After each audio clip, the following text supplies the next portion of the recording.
Nous allons terminer aujourd'hui cette série que nous avons débutée il y a plusieurs semaines et que j'ai intitulée Conversation avec Dieu.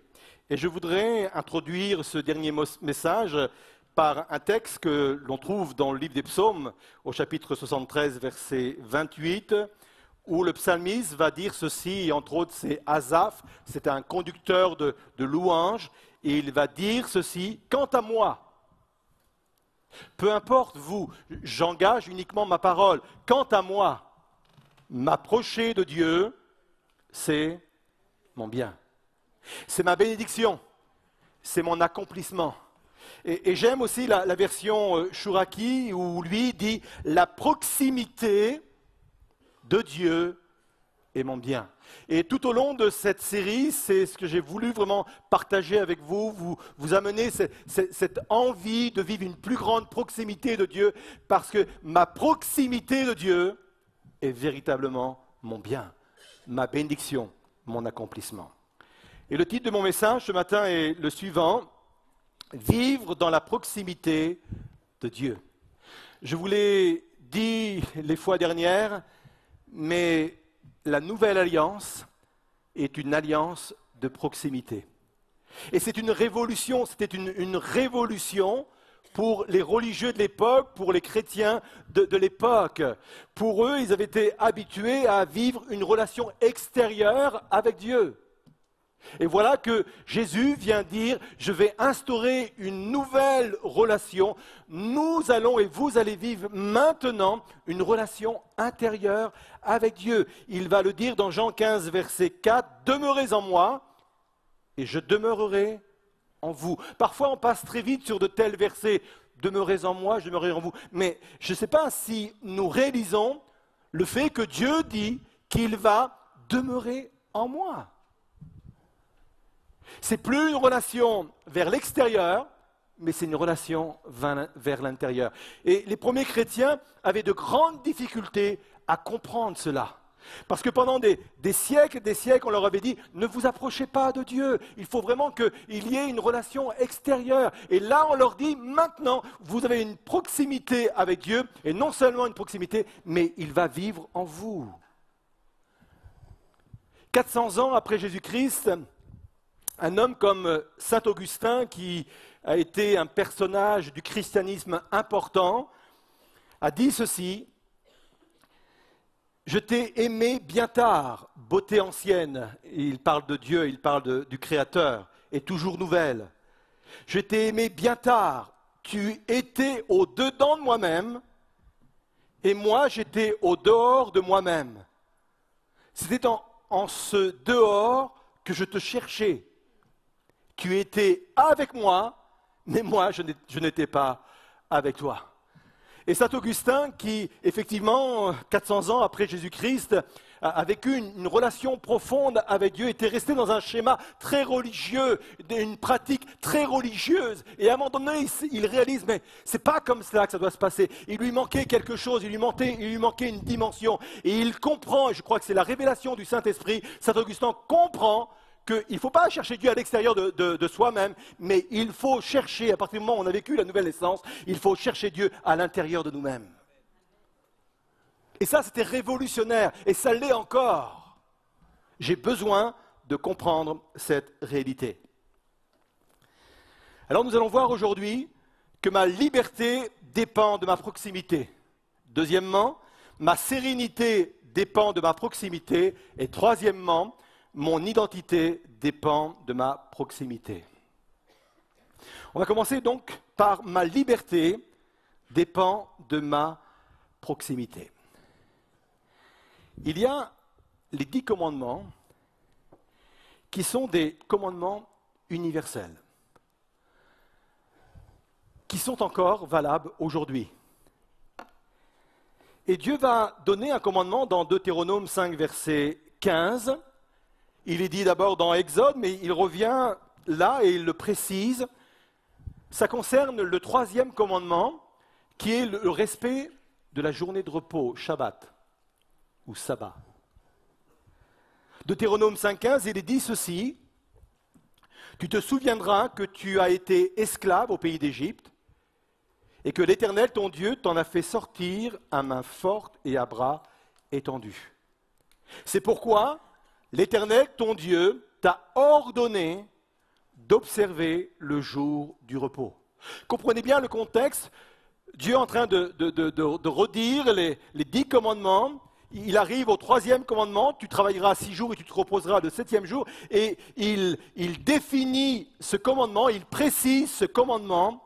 Tu te souviendras pendant ce jour de repos que tu as été esclave au pays d'Égypte. Mais c'est quoi le rapport entre les centaines d'années de captivité du peuple d'Israël et le Shabbat? C'est quoi le rapport entre toutes ces années passées en Égypte et le jour du repos? Écoutez bien. Ce jour de repos, en fin de compte, c'était un jour mis à part pour Dieu, consacré à Dieu, centré sur Dieu.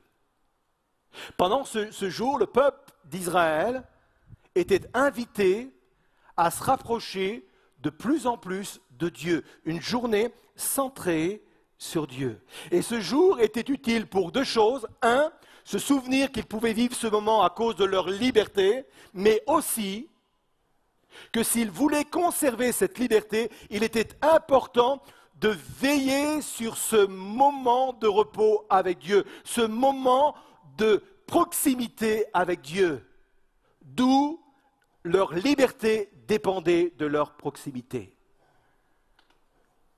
Et j'aimerais vraiment appuyer là-dessus ce matin parce que c'est extrêmement important. Ma liberté dépend de ma proximité. Et aujourd'hui, c'est encore le cas. Et peut-être que vous allez me dire, mais de quel esclavage parlez-vous? De quoi devrais-je être libre? De Pierre chapitre 2 verset 19 dit ceci: chacun est esclave de ce qui a triomphé de lui.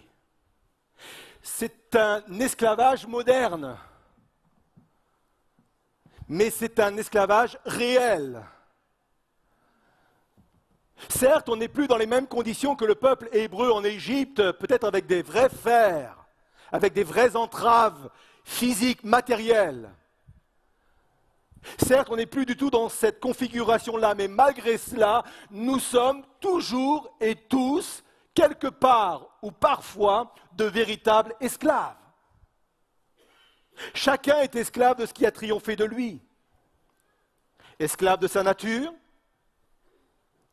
esclave de ses addictions, esclave de son caractère, esclave de ses craintes, esclave de sa culpabilité, esclave de son amertume, esclave de la peur de la mort, et je pourrais multiplier les formes d'esclavage, mais il y en a une multitude.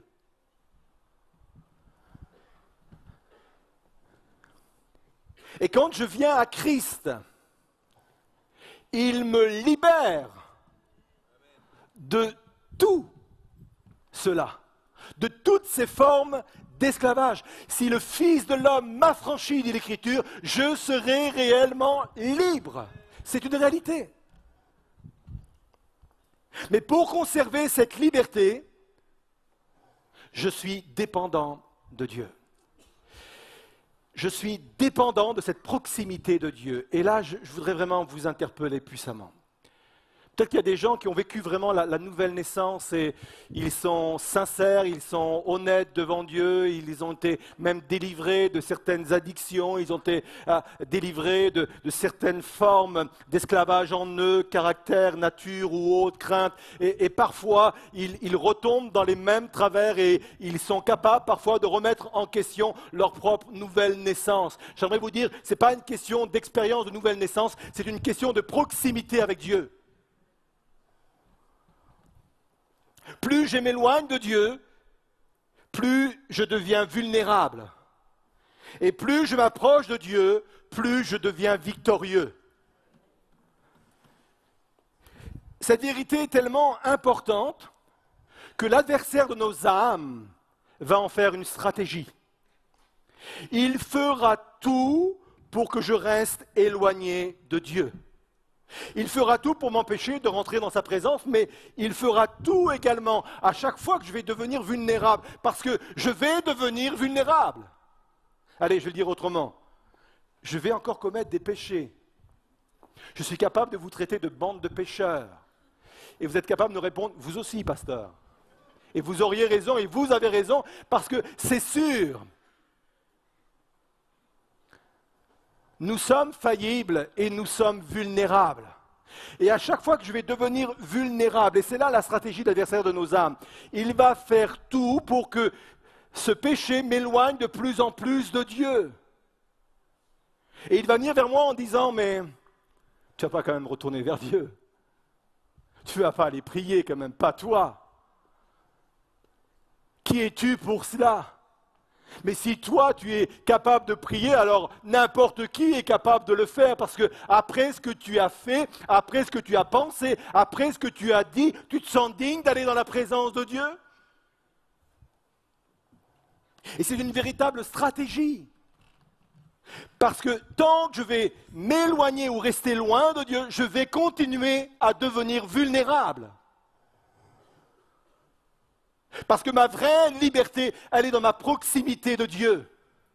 C'est pour cela, même si je suis vulnérable, même si je suis pris en défaut, même si je suis pécheur, ou je commets des péchés, ne restez jamais, jamais loin de Dieu. Revenez toujours à lui. Parce que ma liberté dépend de ma proximité de Dieu. Il n'y a pas de liberté en dehors de cette proximité de Dieu. Hébreux 10, verset 22, il dit ceci. Approchons-nous donc avec un cœur sincère, dans la plénitude de la foi, les cœurs purifiés d'une mauvaise conscience et le corps lavé d'une eau pure.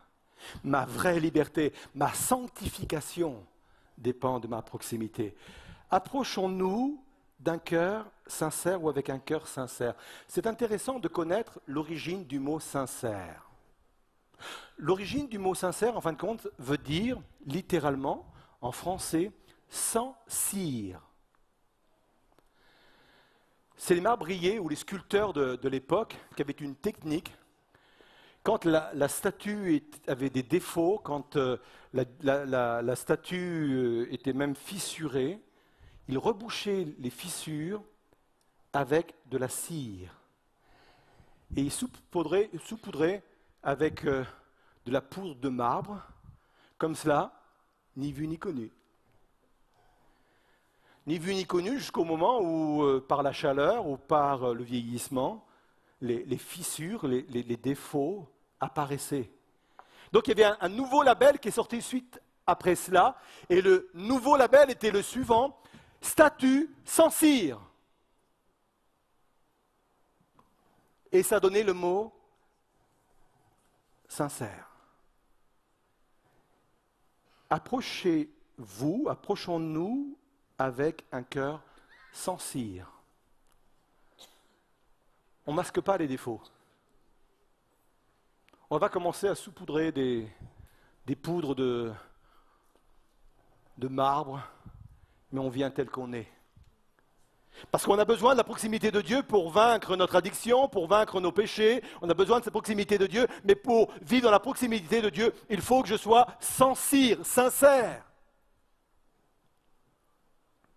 Et il est dit, purifié d'une mauvaise conscience. Et là, c'est intéressant. Ça veut dire que pour aller vers Dieu, je n'ai pas besoin de me purifier pour aller vers Dieu. Et c'est très intéressant parce qu'on est toujours dans cette démarche-là. Ayant le cœur purifié, en grec, le cœur arrosé, aspergé, comme le peuple était avec le sang des sacrifices. C'est pour cela que la version d'Herbie est intéressante. Il est dit dans Hébreux 10, verset 22, « Approchons-nous avec un cœur vrai, en pleine assurance de foi, ayant les cœurs par aspersion purifiés. » Ça veut dire quoi? Ça veut dire que le peuple hébreu avait besoin d'un moyen extérieur pour s'approcher de Dieu. Et ce moyen extérieur, c'était qu'un animal soit sacrifié Qu'on prenne le sang de cet animal et qu'on asperge les objets, les personnes qui devaient s'approcher de Dieu. Et sans ce moyen extérieur, ils ne pouvaient pas s'approcher de Dieu. Nous avons un moyen extérieur qui ne vient pas de nous. Ce moyen extérieur, c'est Christ mort sur la croix. C'est le sang de Christ qui vient s'asperger, qui vient me purifier, qui vient me laver. Et c'est ce qui me permet de m'approcher de Dieu. Je ne trouve pas en moi mes propres ressources. Je ne trouve pas en moi mes propres capacités pour m'approcher de Dieu, ma propre légitimité, mais uniquement grâce au sang de Jésus-Christ.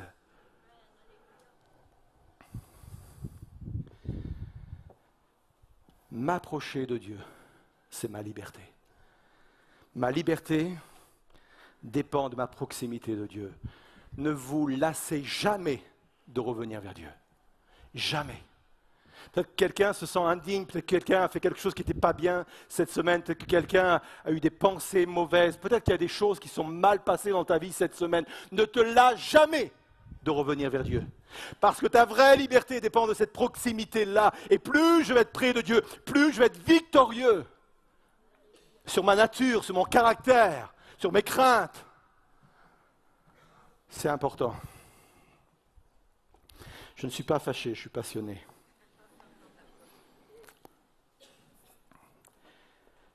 Deuxièmement, ma sérénité dépend de ma proximité. Une proximité permanente. 1 Thessaloniciens, chapitre 5, versets 16 et 17, dit ceci. Verset 16, soyez toujours joyeux. Verset 17, priez sans cesse. C'est un peu court, hein? Ce sont des formules qui paraissent un peu idéalistes, pour ne pas dire simplistes. Ça ressemble à des expressions à l'emporte-pièce. Ouais, c'est facile de dire « soyez toujours joyeux ». C'est même facile de dire « priez sans cesse ». Et pourtant, les deux sont possibles si ces deux-là restent liés. Je vais m'expliquer. Dis à ton voisin, il va t'expliquer. Dis-le. 1, il est dit, c'est bon, vous avez passé le message, c'est bon. 1, il est dit, soyez toujours joyeux. C'est quoi être toujours joyeux? Il n'est pas question ici d'une joie béate. Excuse-moi, je vais le dire autrement. Il n'est pas question ici d'être un imbécile heureux.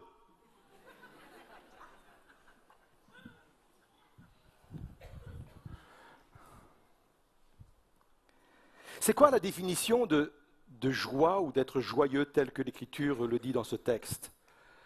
En fin de compte, c'est une émotion due à un contentement très vif qui remplit vraiment notre être intérieur.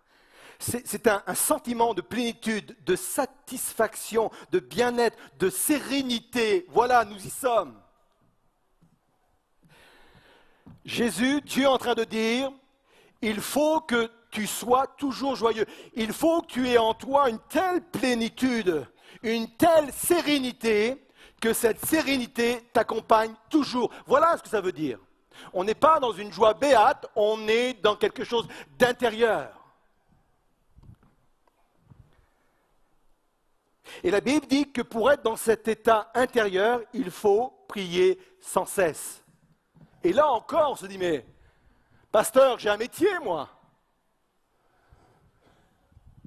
Est-ce que ça veut dire qu'il faut avoir une vie monastique? Et cette expression prier sans cesse est extrêmement importante. Et pour l'expliquer, je vais prendre une illustration, et cette illustration, on la trouve dans le psaume 5, verset 4. Vous êtes toujours là?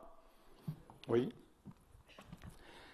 David dit ceci, « Éternel, le matin tu entendras ma voix, le matin je disposerai ma prière devant toi et j'attendrai. » Et l'expression « je disposerai ma prière devant toi » fait allusion à ce que l'on appelle dans l'Ancien Testament la prière sacrificielle.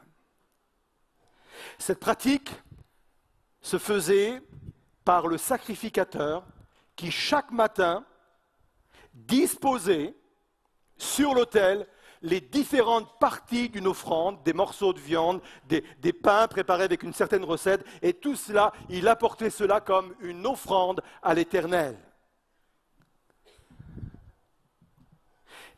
Et David dit, il compare sa prière à ce que faisait le sacrificateur.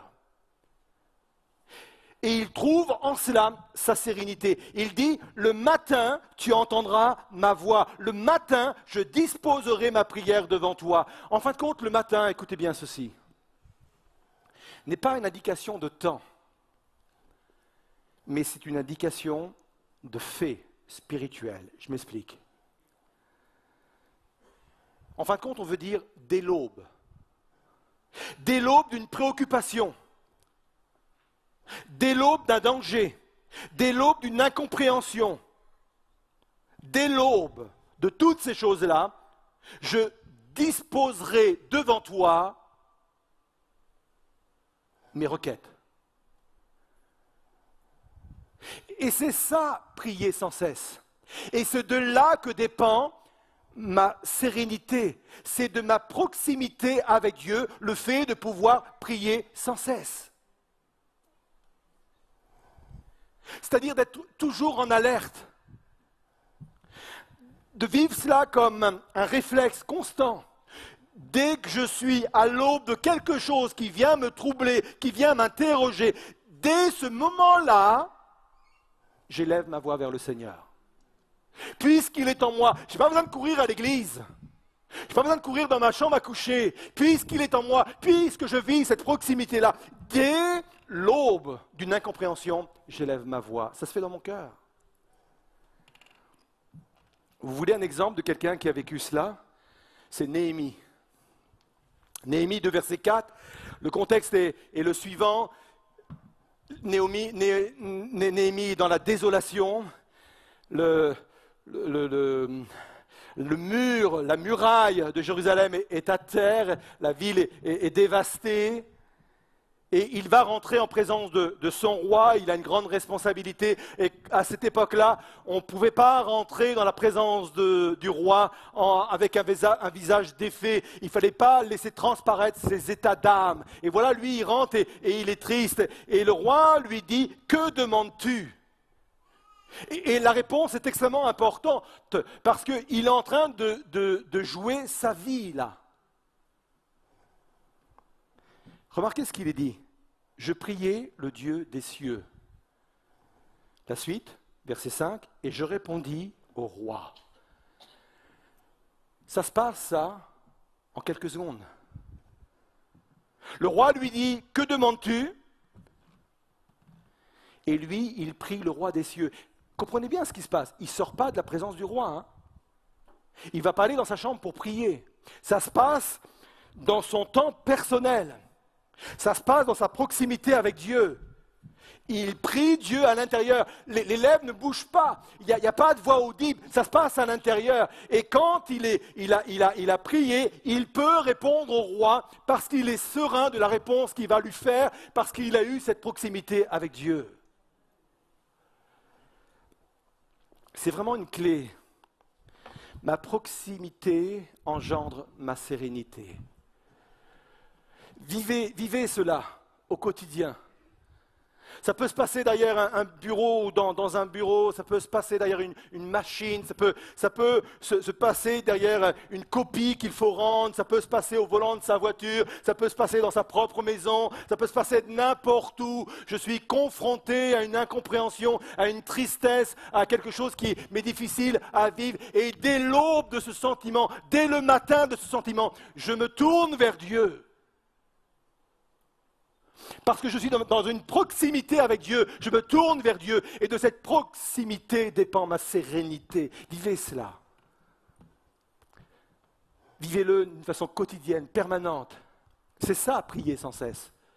C'est être toujours dans cette énergie. Ce n'est pas être toujours à genoux pour prier ou s'enfermer pour prier. C'est être dans cette énergie constante de dire, dès l'aube d'incompréhension, c'est à Dieu d'abord que je m'adresse. Intérieurement, mais je m'adresse à lui.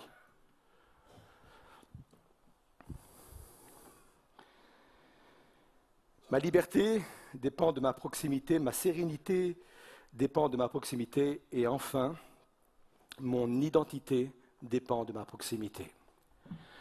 Alors, l'identité, c'est quelque chose de trop vaste pour en faire le tour. Je vais surtout parler de mon identité d'enfant aimé et apprécié de Dieu. C'est la base de mon épanouissement spirituel. C'était extrêmement important de se savoir et de se sentir aimé de Dieu.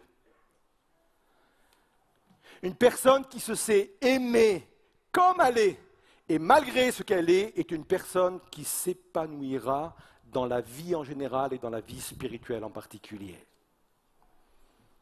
Le meilleur de l'autre se révèle dans l'amour et l'appréciation de l'autre. Le meilleur de ton conjoint va se révéler dans l'appréciation et l'amour que tu lui porteras. Le meilleur de tes enfants va se révéler dans l'appréciation et l'amour que tu vas leur porter. C'est une loi qui est aussi une loi spirituelle. À partir du moment où je me sais aimer de Dieu et apprécié de lui, à partir de ce moment-là, je suis un être réellement libre et je peux m'épanouir pleinement en lui. C'est extrêmement important cela.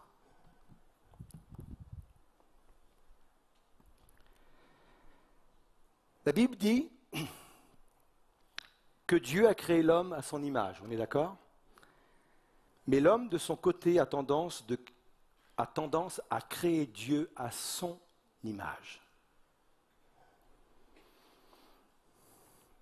Un Dieu qui est la projection de sa propre existence. Je m'explique. Quelqu'un qui aura connu dans son enfance le rejet aura tendance à imaginer Dieu comme quelqu'un qui rejette facilement. Quelqu'un qui aura connu dans son enfance une carence d'amour, d'affection, aura tendance à se fabriquer un Dieu à sa propre image. Or, ce savoir aimer de Dieu, je le répète, est le fondement de ma vie spirituelle. Éphésiens 3, verset 17, et ça c'est quelque chose d'essentiel. Éphésiens 3, verset 17, afin qu'étant enraciné et fondé dans l'amour, lequel? L'amour de Dieu, hein? Vous puissiez comprendre avec tous les saints quelle est la largeur, la longueur, la profondeur et la hauteur, et connaître l'amour de Christ qui surpasse toute connaissance. Afin qu'étant enraciné et fondé dans l'amour, c'est indispensable.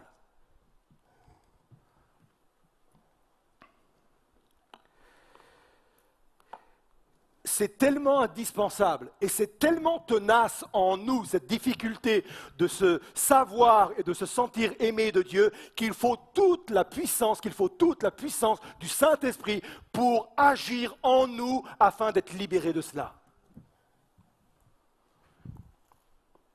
Galates 4, verset 6, il est dit, et parce que vous êtes fils, Dieu a envoyé dans nos cœurs l'esprit de son Fils, lequel crie, Abba Père. Ainsi tu n'es plus esclave, mais fils. Quand le mot puissance est associé au mot Saint-Esprit, dans le Nouveau Testament, c'est le mot grec dunamis, qui est employé, qui a donné en français le mot dynamite. Il ne faut pas moins que de la dynamite spirituelle pour faire exploser en nous ce sentiment de rejet ou de non-appréciation ou de non-amour de Dieu. C'est tellement fort, c'est tellement ancré en nous qu'il nous faut toute la puissance du Saint-Esprit pour cela.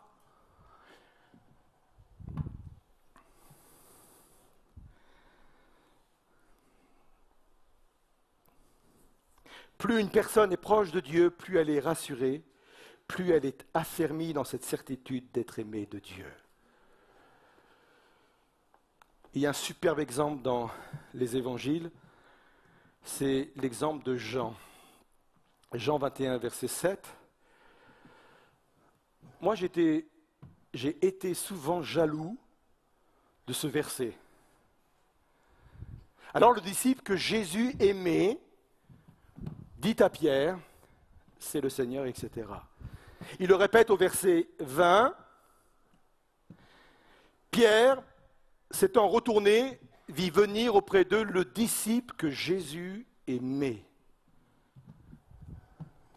Et moi, je me suis dit, dans un premier temps, dans une première analyse, je me suis dit, mais Jésus avait son chouchou. Pourquoi il est dit qu'il y avait un disciple que Jésus aimait particulièrement?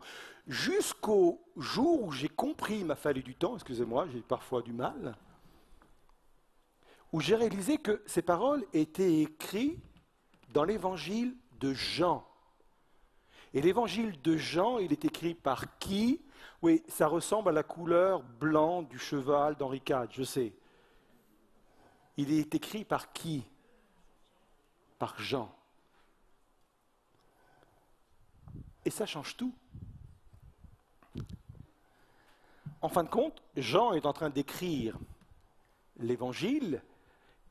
Il l'écrit à la troisième personne, hein, et il se nomme en disant le disciple que Jésus aimait. Le disciple que Jésus aimait, c'était Jean. Ça veut dire une chose forte, c'est que Jean avait la certitude d'être aimé de Dieu.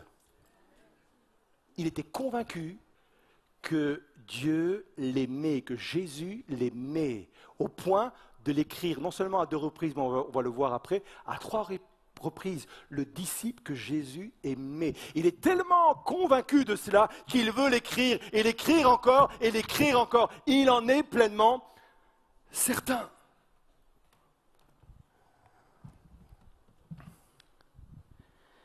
D'où lui vient cette certitude? De sa proximité avec Dieu. Quand je lis les évangiles, je m'aperçois qu'il y a plusieurs cercles de proximité avec Dieu. Il y a la foule, et très régulièrement, on voit Jésus se présenter devant la foule, et il enseigne la foule, et il a un contact un peu lointain avec la foule. Mais quand on approfondit les textes, on s'aperçoit qu'il y avait un cercle beaucoup plus rapproché, qui était les 70. Ces anciens que Jésus a envoyés 2 par 2, vous vous souvenez, pour accomplir le ministère. C'est déjà un cercle de proximité plus grand que la foule. Et au sein de ces 70, il y avait un autre cercle de proximité, et c'était les 12. Et eux étaient vraiment proches de Jésus. Mais parmi ces 12, il y avait un autre cercle de proximité, qui était les 3. Pierre, Jacques et Jean. Ils ont vécu des choses que les autres n'ont pas vécues, y compris parmi les 12. Ils vont vivre la transfiguration sur la montagne, c'est pas rien. Ils vont vivre la résurrection de la petite fille. Et c'est ces 3-là qui vont se retrouver dans le jardin de Gethsémane, une proximité. Et parmi ces 3, il y en a un qui sort du lot. C'est Jean.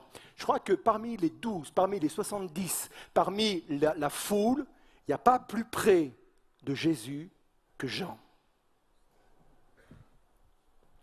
Jean 13, verset 23, un des disciples, souvenez-vous, c'est Jean qui écrit, hein? Un des disciples, celui que Jésus aimait, était couché où? Sur le sein de Jésus. Sur la poitrine, il n'y a pas plus près. Hein. De cette proximité est née cette certitude qu'il était aimé de Dieu. Mon identité en cela dépend de ma proximité. Et c'est tellement important de se savoir, de se sentir aimé de Dieu, qu'il faut aller chercher cette certitude dans une proximité encore beaucoup plus grande avec Dieu, avec Jésus. C'est indispensable. Je vais conclure. Toute cette série a eu pour but de stimuler en moi, et je crois à la puissance du Saint-Esprit quand j'enseigne, je crois que le Saint-Esprit est capable, au fur et à mesure de tous ces partages, de tous ces messages, de créer en moi une flamme, un désir, une envie de vivre une proximité beaucoup plus grande, beaucoup plus importante avec mon Créateur.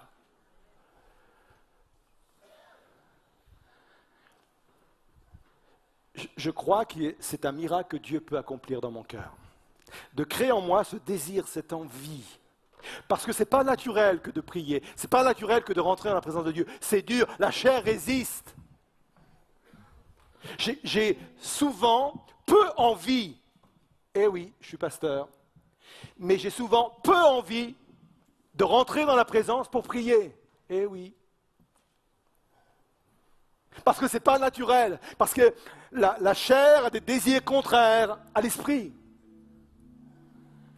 Mais quand Dieu vient déposer en moi une envie, un désir, une soif surnaturelle, spirituelle, qui vient de lui, qui est animée par lui, ça change tout. Et quand il crée en moi cette soif et ce désir, je n'ai qu'un désir, c'est d'entrer dans sa présence. Ma vraie liberté dépend de ma proximité.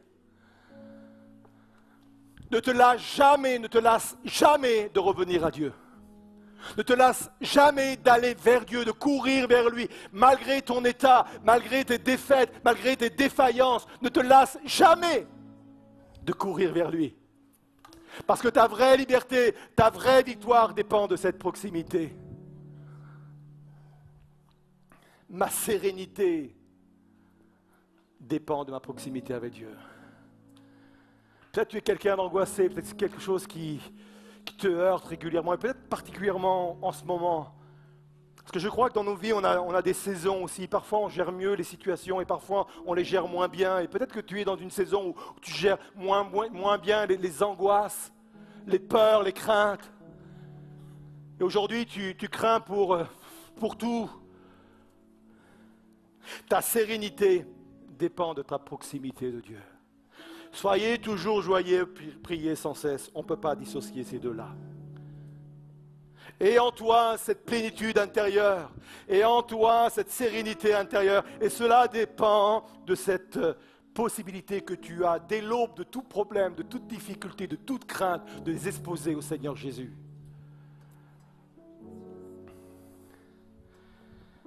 Mon identité d'enfant de Dieu, aimé, apprécié de Dieu. Dieu m'aime à la folie. Et ce n'est pas excessif. Ce langage n'est pas excessif. Il est bel et bien question dans la Bible de la folie de la croix. Il m'a tellement aimé à la folie qu'il est allé donner sa vie sur la croix pour moi. Ça s'appelle la folie de la croix. C'est un amour fou pour moi. Pour toi. Et c'est facile de s'exclure de l'amour de Dieu parce qu'on se connaît parfaitement. On sait parfaitement qui on est. Mais je prie et je crois que le Saint-Esprit est capable de venir vous convaincre et venir te dire « Mais je t'aime d'un amour fou !» Et s'il n'y avait eu que toi sur la terre à sauver, j'aurais tout de même donné ma vie pour toi. Non seulement pour une foule entière, non seulement pour le monde entier, mais ne serait-ce qu'une seule personne. Et si cette personne, c'était toi, Jésus serait venu donner sa vie. Il t'aime à ce point-là. C'est un amour fou, à la folie. Mais c'est la folie de la croix. C'est celle qui vient nous sceller dans une alliance éternelle avec Dieu ce matin. Alors je vous invite à vous lever à votre place.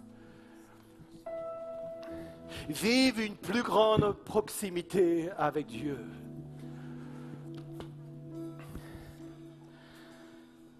Pendant que nous avons les têtes baissées, je ferai faire plusieurs types d'appels et même si ça encombre les allées, peu importe, je pense que c'est important de prendre position ce matin. C'est important de répondre à cet appel passionné qui vient de la croix, qui vient de Jésus. Ma vraie liberté dépend de ma proximité. Et si aujourd'hui tu te sens esclave de tant et tant de choses et que tout ce que tu es, tout ce que tu fais te pousse à t'éloigner de Dieu, ne te lasse jamais de revenir vers Dieu. Et peut-être que ce matin, c'est l'occasion de revenir vers Dieu, y compris pour ceux et celles qui sont en direct sur Internet. C'est une démarche qui peut être faite partout, dans nos maisons, dans nos cuisines, dans nos chambres d'hôtel, dans les églises, dans cette église. Je peux vivre la réalité vraiment d'une proximité, d'un retour vers Dieu pour être victorieux. Peut-être que je suis dans cette saison où je m'angoisse facilement, où je suis peu serein par rapport à ce qui m'arrive. Et je n'avais pas cette habitude, je n'avais pas ce réflexe de me tourner dès l'aube de ce sentiment, de ces émotions vers le Seigneur. Je veux prendre l'engagement de vivre cette réalité-là. Peut-être que quelqu'un, ce matin, se sent mal aimé de Dieu. Oui, Dieu nous a créés à son image, mais oui, l'homme crée également Dieu à sa propre image. Et il faut se défaire de cette image-là pour que par le Saint-Esprit, l'Esprit de Dieu crie en moi, Abba Père, Papa. C'est une alliance de proximité, c'est une alliance filiale avec le Père. Si quelqu'un veut vivre toutes ces réalités-là, pendant que nous allons chanter ce chant, approchez-vous sur le devant. C'est une alliance que vous faites avec le Seigneur. C'est une démarche que vous faites avec le Seigneur. Peut-être que pour quelqu'un, ce sera la première fois. Peut-être que quelqu'un veut répondre tout simplement à l'amour de Dieu. Parce qu'il a compris que Dieu l'aimait tel qu'il était. Alors sortez de vos rangs, venez sur le devant. Vous qui voulez répondre à cette forme d'appel, quelle qu'elle soit, par rapport à ce que j'ai pu partager, sortez de vos rangs et venez sur le devant et on va prier pour vous.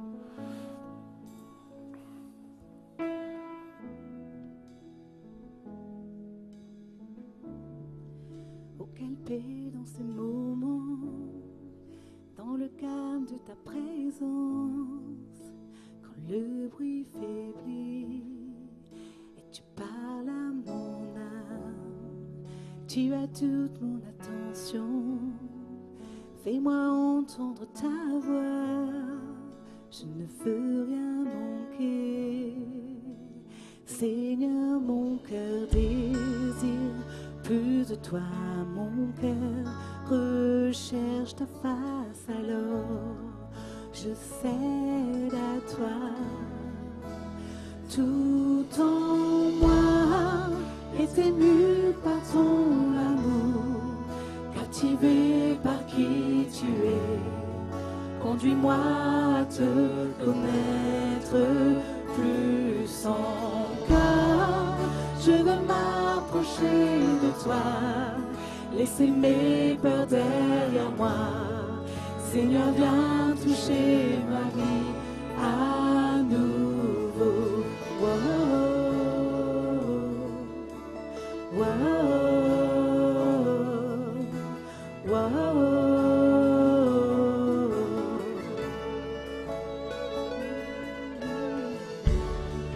Comme le soleil à l'aurore, comme la brise dans la nuit, ta paix me restaure, tu me donnes la vie.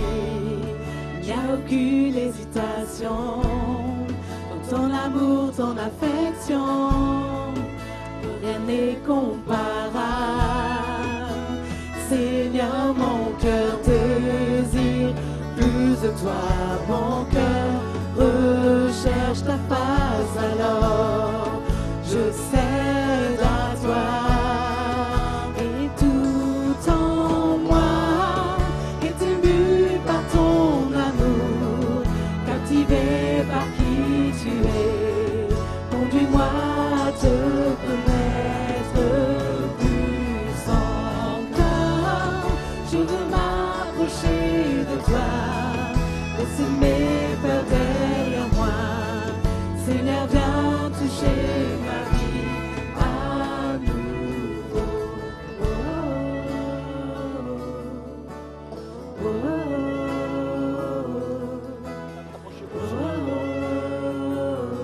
Concentrez-vous sur le devant, je vous demande à proximité de moi, même ceux qui sont sur le côté, venez sur le devant. Venez sur le devant, il y a même des personnes qui sont dans les allées de... Venez.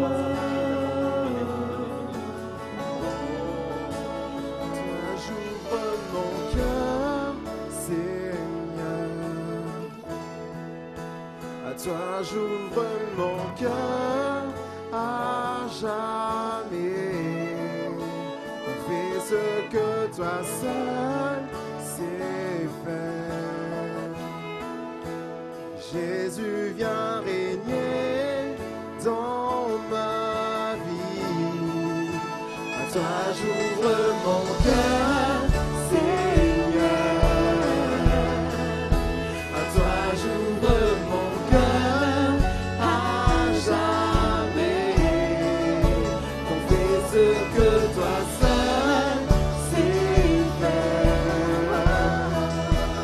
Jésus, viens régner dans ma vie. À toi j'ouvre mon cœur, Seigneur. À toi j'ouvre mon cœur à jamais. On fait ce que toi seul sais faire.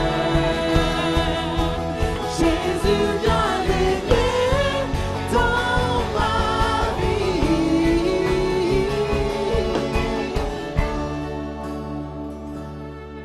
Accueillez cet amour que Dieu est en train de déposer dans votre cœur. La Bible dit que l'amour de Dieu est déposé dans nos cœurs par le Saint-Esprit. Et je voudrais vous inviter à une démarche d'accueil. Accueillez cet amour. Cet amour puissant que Dieu a manifesté pour vous à la croix. Cet amour puissant qui a été démontré d'une façon extraordinaire sur la croix. Accueillez cet amour-là. Recevez cet amour-là pour vous. Ne la comprenez pas d'une façon généralisée, mais comprenez-la d'une façon personnalisée. Elle est pour vous. C'est un amour puissant. Cet amour puissant est une ouverture pour une plus grande proximité avec Dieu. Accueillez et vivez une nouvelle proximité avec Dieu. Je prie que le Saint-Esprit vienne maintenant vous toucher afin que vous viviez ce contact puissant avec Dieu. Oh, vivez cette réalité.